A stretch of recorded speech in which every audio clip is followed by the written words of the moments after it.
नमस्कार, खबर उत्तराखंड देख रहे हैं आप। मैं हूं आपके साथ विशालगढ़। खबरों की शुरुआत करेंगे बड़ी खबर से। उत्तराखंड में हिंदी दिवस पर विशेष कार्यक्रम का आयोजन। देहरादून में होगा भव्य सम्मान समारोह। मुख्यमंत्री पुष्कर सिंह धामी होंगे शामिल। दीर्घकालीन साहित्य सेवियों का होगा सम्मान। कवि सम्मेलन में शामिल होंगे देश के नामचीन कवि। मेधावी छात्र छात्राओं को भी किया जाएगा सम्मानित। मुख्यमंत्री धामी कार्यक्रम को भी संबोधित करेंगे। तो बड़ी खबर आप तक पहुंचा रहे हैं, जहां पर हिंदी दिवस के दौरान दीर्घकालिक साहित्य सेवियों को सम्मानित किया जाएगा। कवि सम्मेलन में शामिल होंगे देश के नामचीन कवि, और ऐसे में मेधावी छात्र छात्राओं को सम्मानित भी इस दौरान किया जाएगा। तो मुख्यमंत्री धामी कार्यक्रम को संबोधित भी करेंगे। उत्तराखंड में हिंदी दिवस पर विशेष कार्यक्रम का आयोजन किया जा रहा है। राजधानी देहरादून में इस कार्यक्रम का आयोजन किया जाएगा, और ऐसे में मुख्यमंत्री पुष्कर सिंह धामी इस कार्यक्रम में शामिल भी होंगे। दीर्घकालीन साहित्य सेवियों को सम्मानित इस दौरान किया जाएगा। कवि सम्मेलन में शामिल होंगे देश के नामचीन कवि। तो मेधावी छात्र छात्राओं को भी सम्मानित किया जाएगा।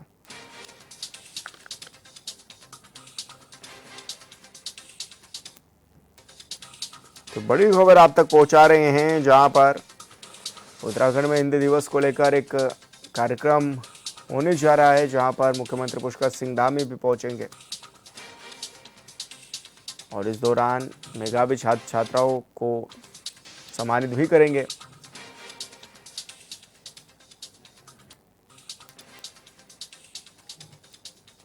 तो कवि सम्मेलन का आयोजन होने जा रहा है, जिसमें मुख्यमंत्री पुष्कर सिंह धामी भी शिरकत करेंगे। देहरादून में ये सम्मेलन होने जा रहा है, और ज़्यादा जानकारी ले लेते हैं। संवाददाता हमारे साथ जुड़ गए योगेश आर्य। योगेश, क्या कुछ जानकारी मिल रही, किस समय कार्यक्रम होगा और कौन देश के नामचीन कवि भी पहुंच रहे हैं इस कार्यक्रम में? देखिए विशाल, आज हिंदी दिवस पर जो है कार्यक्रम आयोजित होने जा रहा है, और भव्य कार्यक्रम ये रहेगा जो कि जो है सर्व चौक पर आयोजित होगा। और इसमें अगर देखा जाए तो ये कार्यक्रम सुबह 11 बजे से इसका शुरुआत हो जाएगी हिंदी दिवस पर। और इसकी शुरुआत के दौरान अगर देखा जाए तो कैबिनेट मंत्री सुबोध उनियाल वहाँ पर मौजूद रहेंगे, विधायक खजान दास मौजूद रहेंगे, और शाम के 5 बजे करीब जो है जब कवि सम्मेलन का कार्यक्रम होगा, उस दौरान जो है इस कार्यक्रम में जो है मुख्यमंत्री पुष्कर सिंह धामी भी शिरकत करने के लिए पहुँचेंगे। और वहाँ पर तमाम मंत्री मौजूद रहेंगे, विधायक मौजूद रहेंगे, और जिन लोगों को सम्मानित करने के लिए बुलाया गया है वह भी वहाँ पर मौजूद रहेंगे। इसका मुख्य तौर पर जो है कार्यक्रम में जो है दीर्घकालीन साहित्य सेविकों को जो है कहीं ना कहीं आज सम्मानित किया जाएगा, जिन्होंने जो है हिंदी साहित्य के तौर पर अगर देखा जाए तो अपना विशेष योगदान जो है वो दिया है। हमेशा जो है उन्होंने साहित्यकार के तौर पर जो है उन्होंने मातृभाषा के तौर पर जो है काफ़ी साहित्य लिखे हैं। तो उनको जो है आज बुलाया गया है, उनके परिवारों को आज वहाँ पर बुलाया गया है। इसके साथ साथ मेधावी छात्र छात्राओं को भी वहाँ पर जो है सम्मानित करने का कार्यक्रम रखा गया है। इसके अलावा कवि सम्मेलन की हम बात करें तो कवि सम्मेलन में आज जो है नामचीन कवि जो है इसमें शामिल होंगे। जिस तरह की जानकारी निकल कर आ रही है कि वहाँ पर जो है शामिल होंगे, लेकिन ये अभी कौन नामचीन है उनका पूरा जो जानकारी है वो सार्वजनिक नहीं की गई है। लेकिन जो इन्विटेशन जो वहाँ पर जो है जारी किया गया है उसके तौर पर देखा जाए तो उसमें नाम ये कहा गया है कि नामचीन कवि जो है आज कवि सम्मेलन में शामिल होंगे। और आज के दिन का अगर हम महत्वता समझे तो राजेंद्र जो है प्रसाद गुप्त की ने जो है बहुत योगदान दिया। उनका जन्मदिवस भी आज है, और कहा जाता है कि राजभाषा को जो है का दर्जा दिलाने के लिए हिंदी को जो है कहीं ना कहीं उनका अहम योगदान रहा है। इसलिए आज के दिन को विशेष तौर पर हिंदी दिवस पर के तौर पर मनाया जाता है, और कहीं ना कहीं जिन्होंने राजभाषा के लिए योगदान दिया है उनको याद भी आज के दिन किया जाता है। तो इसका मुख्यतः उद्देश्य यही है कि आने वाली पीढ़ी को जो है हिंदी भाषा से जोड़ा जाए, क्योंकि आने वाले बदलते डिजिटल युग में जो है कहीं ना कहीं अपनी मातृभाषा को भूलकर लोग जो है अन्य भाषाओं की तरफ रुख करते जा रहे हैं। उनका जो है जो नवीकरण हो रहा है, तो कहीं ना कहीं इसलिए जो है कि हिंदी भाषा जोड़ने के लिए इस तरह के कार्यक्रम आयोजित किए जा रहे हैं, और आज का कार्यक्रम बेहद महत्वपूर्ण माना जा रहा है। जी लेकिन योगेश, इस दौरान कौन कौन नामचीन कवि भी पहुंच रहे हैं? क्योंकि बताया जा रहा है कि शाम के समय कवि भी पहुंचेंगे, और इस दौरान मुख्यमंत्री तो पहुंचेंगे ही, और कई लोगों को सम्मानित करने का कार्यक्रम भी रहेगा। देखिए बिल्कुल, जिसमें साहित्यकार हैं, दीर्घकालिक साहित्यकार हैं, सभी के उनको जिन्होंने साहित्य की सेवा की है उसको लेकर के उनके परिवारों को जो है वहाँ पर आमंत्रित किया गया है, उनको आमंत्रित किया है। और जो वहाँ पर पहुँचेंगे उनको सम्मानित जो है वो कार्यक्रम में जो है किया जाएगा। उन कार्यक्रम में जो है उनको सम्मान समारोह रखा गया है और ये जो सम्मान मिलता है ये बिल्कुल प्रत्येक वर्ष जो है इनमें नामचीन रखे जाते हैं उनको कि इन्होंने जो है कितना योगदान दिया है, उनको उनका जो है सम्मान वहाँ पर किया जाता है। इसमें कुछ धनराशि का प्रावधान भी रखा गया है जो उनके सम्मान रूप में दी जाती है। तो निश्चित तौर पर ये बड़ा सम्मान है। इसके साथ साथ मेधावी छात्र जो हिंदी पर जो है शोध कर रहे हैं, काम कर रहे हैं, उनको भी जो है कहीं ना कहीं इसके जोड़कर सम्मानित किया जाएगा ताकि आने वाले वक्त में वो भी जो है हिंदी के लिए काम करें। तो निश्चित तौर पर ये जो है इसको लेकर के लगातार जो है काम किया जा रहा है। और कवि सम्मेलन में जिस तरह से कहा कि कवि सम्मेलन में ये बताया जा रहा है कि नामचिन्ह जो है उसमें कवि शामिल होंगे। हालांकि नाम सार्वजनिक नहीं किए गए हैं लेकिन जो है जो इन्विटेशन है उसमें साफ तौर पर कहा गया है कि जो है आज जो है जो नामचिन्ह कवि हैं वो इस कार्यक्रम में शामिल होंगे और जो है वो अपना रंग बिखेरेंगे। तो निश्चित तौर पर कार्यक्रम भव्य होने वाला है। सुबह 11 बजे से लेकर के करीब 12:30 बजे तक ये कार्यक्रम रहेगा। उसके बाद 5 बजे से लेकर के 8:30 बजे तक ये कार्यक्रम गया। 2 पालियों में कार्यक्रम है जिसमें शाम के समय जो है मुख्यमंत्री पुष्कर सिंह धामी भी जो है इस कार्यक्रम में शामिल होने के लिए पहुंचेंगे। जी बिल्कुल योगेश, बहुत शुक्रिया आपका तमाम जानकारी साझा करने के लिए। उत्तराखंड में रोज अस्पतालों से मरीजों को रेफर करने की बातें सामने आ रही हैं। यहां उत्तराखंड में आम बात ये बनकर रह गई है। वहीं ऐसा ही एक मामला अल्मोड़ा बेस चिकित्सालय से भी सामने आया है। बता दें कि अल्मोड़ा बेस चिकित्सालय में प्रसव के लिए गैरसैंण से आई महिला को वहां के डॉक्टर ने प्रसव न कराकर हार्ट सेंटर के लिए रेफर कर दिया है।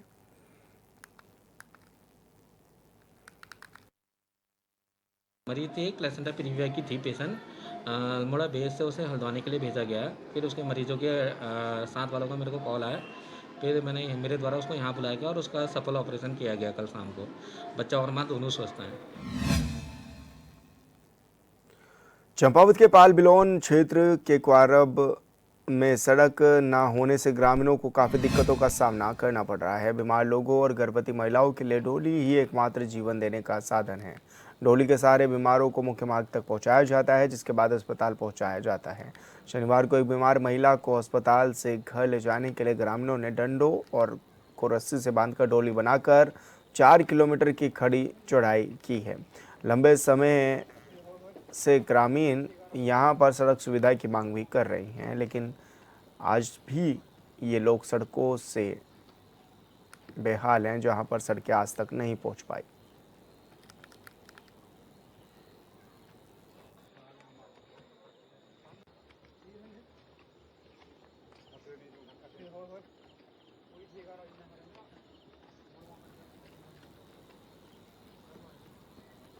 तो आपको बता दें कि गांव को सड़क से जोड़ने की मांग लगातार उठाई जा रही है और तस्वीरों में भी देखा जा सकता है कि किस तरह की दुर्दशा नजर आ रही है।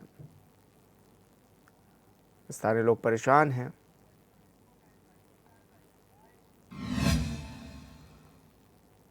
और संवाददाता लक्ष्मण बिष्ट हमारे साथ फोन लाइन पर जुड़ गए हैं। लक्ष्मण, क्या किस तरह की ये तस्वीरें भी, क्योंकि काफ़ी जिस तरह से हम देख रहे हैं कि काफ़ी मन को विचलित करती हैं, लोग परेशान हैं और क्या कुछ मांग कर रही हैं? ये लोगों की एक ही मांग है कि उनके गांव तक जो है उनके गांव को सड़क सुविधा से जोड़ा जाए ताकि उनको इस प्रकार से मरीजों को, गर्भवती महिलाओं को डोली पंडी के सारे किलोमीटरों पैदल चल अस्पताल ना पहुंचाना पड़े। चंपावत विधानसभा का जो है दृश्य है जो कि खुद मुख्यमंत्री पुष्कर सिंह धामी की विधानसभा, तो यहाँ भी कई गांव ऐसे हैं, तो ऐसे हैं जहाँ सड़क सुविधा आज तक नहीं पहुंची है। तो आए दिन इस प्रकार की तस्वीरें देखने को मिल रही। लोग किलोमीटरों पैदल चल रहे हैं और रास्ते देख सकते हैं आप कितने खतरनाक रास्ते। तो इनमें डंडी कंडी के सारे मरीजों को, गर्भवती महिलाओं को जो है अस्पताल पहुंचाया जा रहा है और लाया और ले जाया जा रहा है। जी, लेकिन ऐसे में ये लोग इतना परेशान हो रहे हैं, कोई इनकी सूद भी ले रहा है कि ऐसे ही ये लोग परेशान होते रहेंगे? वर्षों बीत गए हैं, लोग सड़क की मांग कर रहे हैं हर गवर्नमेंट से, चाहे कांग्रेस की सरकार रही हो चाहे अब भाजपा सरकार रही हो, तो लेकिन अभी तक इनकी मांग किसी के द्वारा जो है पूरी नहीं की गई है। न इनके लिए स्वास्थ्य सुविधा है, न सड़क सुविधा है। तो इस प्रकार का जीवन काफी कठिनाई भरा जीवन जो एक ग्रामीण जीने को मजबूर है। कई गांव है चंपावत जिले में इस प्रकार के जहां आज तक आजादी के इतना वर्ष हो गया अभी तक सड़क नहीं पहुंची। बिल्कुल लक्ष्मण, बहुत शुक्रिया आपका तमाम जानकारी साझा करने के लिए। उधम सिंह नगर में अवैध मदिरा और बिक्री के अड्डों के संपूर्ण विनष्टीकरण के लिए आबकारी आयुक्त निर्देश पर अभियान चलाया जा रहा है। इसी क्रम में संयुक्त आबकारी आयुक्त कुमाऊं मंडल ने के निर्देशन में जिला आबकारी अधिकारी की ओर से एक संयुक्त परिवर्तन टीम का गठन किया गया, जिसने ग्राम रायपुर के जंगल क्षेत्र में सघन चेकिंग अभियान भी चलाया और इस दौरान टीम को 6 अवैध शराब भट्टियां भी मौके पर चलती अवस्था में मिली हैं, जिन्हें तत्काल ध्वस्त भी किया गया है।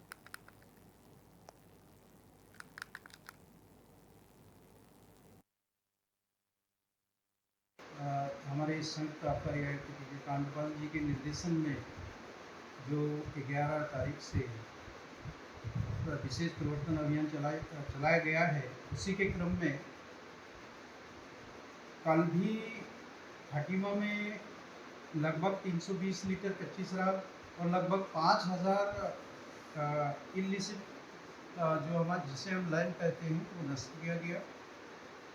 उसी क्रम में आज हमारी टीम द्वारा जो कि रुद्रपुर और खटीमा दोनों के और इसमें हमारी जनपद प्रवर्तन टीम भी है। खानपुर के राजकीय विद्यालय माढ़ाबेला में विभाग की उदासीनता और भ्रष्टाचार के चलते बच्चों को जहरीला खाना परोसा जा रहा है। वायरल हो रहा वीडियो समाज में चिंता का सबब बना हुआ है, जिसमें सप्लाई व्यवस्था में गंभीर अनियमितता उजागर हो रही हैं।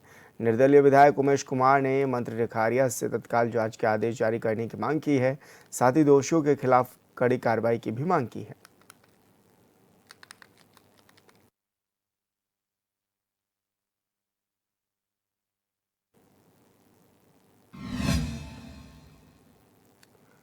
किच्छा विधानसभा के पंतनगर विश्वविद्यालय में बीटेक प्रथम वर्ष के छात्र ने फांसी लगाकर खुदकुशी कर ली। सूचना पर पहुंचकर पंतनगर थाना पुलिस ने मृतक के शव को कब्जे में ले लिया और पोस्टमार्टम के लिए भेज दिया। इसके बाद ही जांच भी शुरू कर दी है। मृतक का नाम नीरज बताया जा रहा है। जानकारी के मुताबिक नीरज 19 वर्ष का था, जिसे पंतनगर विश्वविद्यालय में बीटेक प्रथम वर्ष में कुछ समय पहले ही एडमिशन मिला था। बताया जा रहा है कि नीरज पढ़ाई में कमज़ोर था और उसे पंतनगर विश्वविद्यालय में पढ़ाई समझ भी नहीं आ रही थी, जिसके बाद उसने खुदकुशी कर ली है।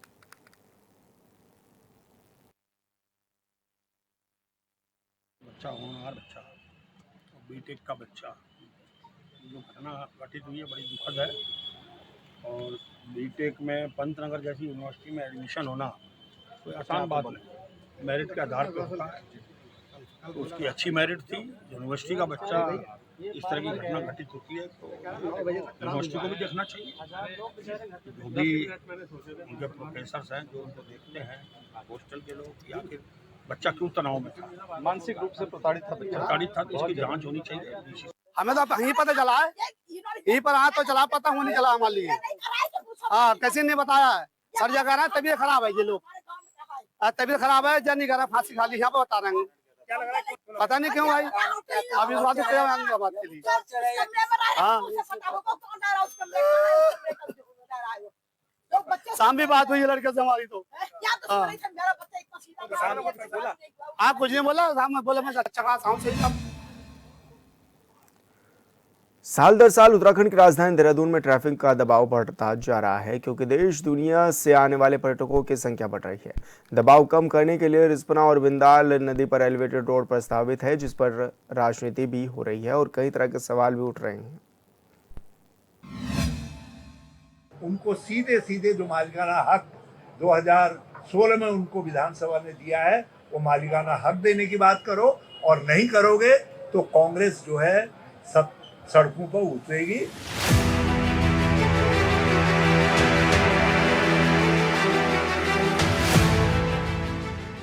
उत्तराखंड के पूर्व सीएम हरीश रावत की सलाह मानकर अगर सरकार ने नदियों किनारे बसे लोगों को मालिकाना हक दे भी दिया तो क्या ये लोग सुरक्षित हो जाएंगे? ये भी एक बड़ा सवाल है। सवाल इसीलिए क्योंकि ये सत्ता पक्ष और विपक्ष वाले भी जानते हैं कि राजधानी में रिस्पना और बिंदाल किनारे कई बस्तियां बसी हुई हैं। लिहाजा अगर किसी दिन नदियों में बाढ़ आ गई और ज्यादा नुकसान हुआ तो इसके लिए जिम्मेदार कौन होगा? इस राज्य की माननीय विधानसभा ने सर्वसम्मति से एक विधेयक पारित किया, जो अब कानून है, एक्ट के रूप में है। वो है मरीन बस्तियों को मालिकाना हक देने का। और ये स्थापित सत्य है कि कोई ऑर्डिनेंस विधानसभा द्वारा पारित एक्ट को सरपास नहीं कर सकता है, ऑर्डिनेंस को जो है एक्ट सरपास कर सकता है।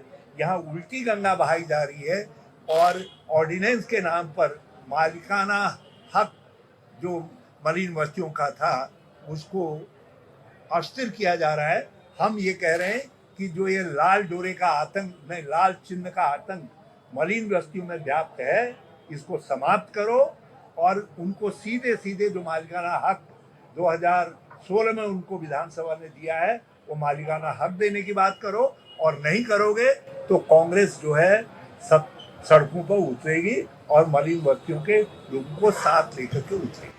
देहरादून में 129 मलिन बस्तियां चिन्हित हैं, जिनमें से 40,000 से ज्यादा की आबादी रहती है और ये सभी जानते हैं कि ज्यादातर बस्तियां नदियों के किनारे बसी हैं।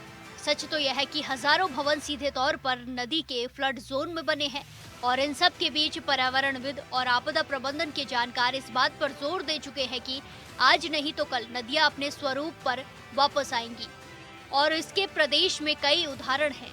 फिर नदियों किनारे बसे लोगों को विस्थापित करने पर जोर क्यों नहीं दिया जा रहा है? जब हमारी सरकार थी, हमारी सरकार के समय एक कमेटी का गठन किया गया था और उसमें 582 मलिन बस्तियों को चिन्हित किया गया था और उन मलिन बस्तियों को मालिकाना हक देने की शुरुआत भी हमारी सरकार ने प्रारंभ किया। लेकिन उसके बाद मलिन बस्तियों के साथ जिस तरीके से सरकार लगातार घोर उपेक्षा करने का काम कर रही है, मलिन बस्तियों में भय का वातावरण जो बनाने का काम कर रही है, लाल निशान लगा करके लोग आज डरे हुए हैं, सहमे हुए हैं। प्रदेश में जो मुख्य विपक्षी दल होने के नाते मलिन बस्तियों को संरक्षित करने के लिए, जैसा भी पूर्व मुख्यमंत्री आदरणीय हरीश राव जी ने कहा, हम सरकार का घेराव करने का भी काम कर रहे हैं। साल दर साल उत्तराखंड की आबादी बढ़ने के साथ ही आने वाले पर्यटकों की संख्या भी बढ़ रही है।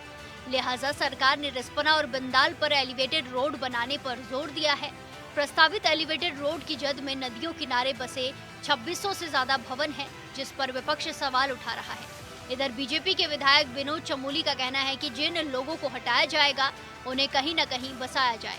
विधायक ने पूछा है कि क्या कांग्रेस एलिवेटेड रोड का विरोध कर रही है और अगर हाँ तो हरीश रावत खुलकर कहें कि दून में एलिवेटेड रोड की जरूरत नहीं है। वो प्रदेश के बहुत वरिष्ठ नेता हैं, मुख्यमंत्री रहे हैं और ध्यान में होगा मैं उस समय मेयर था और जब वो अपने मुख्यमंत्री काल में बहुत नाले खाले कूदे हैं उन्होंने। उसके बाद 3 साल तक वो मुख्यमंत्री रहे, उन नाले खालों के लिए क्या उन्होंने किया, कम से कम इसका जवाब लोगों को दे दें। उन्होंने मलिन बस्तियों को नियमितीकरण के नाम पर एक भी मकान को नियमित नहीं कर पाए देहरादून के अंदर, ये उनकी स्थिति रही। एक अधिनियम भी लाए, उसके बावजूद कुछ नहीं हो पाया। तो हरीश रावत जी के जो आरोप हैं, उन आरोपों को बहुत गंभीरता से नहीं लिया जा सकता है। दून में 1-2 दिन या फिर 1-2 वर्षों में नदी के किनारे बस्तियां नहीं बसी हैं। सच्चाई तो यह है कि बीजेपी हो या कांग्रेस, दोनों पार्टियों ने अपने अपने समय में नदियों के किनारे मलिन बस्तियों को न सिर्फ बसने दिया बल्कि उसे अध्यादेश लाकर संरक्षित भी किया है। कई बार नैनीताल हाईकोर्ट और एनजीटी ने नदियों किनारे बसे लोगों को चिन्हित कर कार्रवाई के आदेश दिए, बावजूद कार्रवाई के नाम पर कुछ नहीं हुआ। अगर एलिवेटेड रोड बनना है तो कई मकानों को हटना जरूरी है। जिन लोगों को वहां से विरोध करे हमारा। देहरादून में नदियों की जमीनों पर हुए कब्जे पर न्यायालय और एनजीटी भी चिंता जता चुका है। अक्टूबर 2024 में एनजीटी ने शासन को निर्देश दिया कि रिस्पना नदी में बाढ़ के आधार पर फ्लड जोन घोषित किया जाए। दस्तावेजों से पता चलता है कि वर्ष 1968 में रिस्पना नदी की औसत चौड़ाई लगभग 319 मीटर थी, लेकिन अब ये केवल 68 मीटर ही रह गई है। कहीं कहीं तो नदी की चौड़ाई 20 मीटर से भी कम है। विशेषज्ञों का मानना है कि धराली में आई जल प्रलय दून के लिए संदेश है। अगर समय रहते नदियों के बाढ़ क्षेत्र से अवरोध नहीं हटाए गए तो भविष्य में रिस्पना समेत अन्य नदियां खीर गंगा की तरह अपना रास्ता खुद चुन लेंगे तो कोई हैरत नहीं होगी। और अगर ऐसा हुआ तो कितना नुकसान होगा ये कह पाना आसान नहीं है। Bureau report HNN 24/7।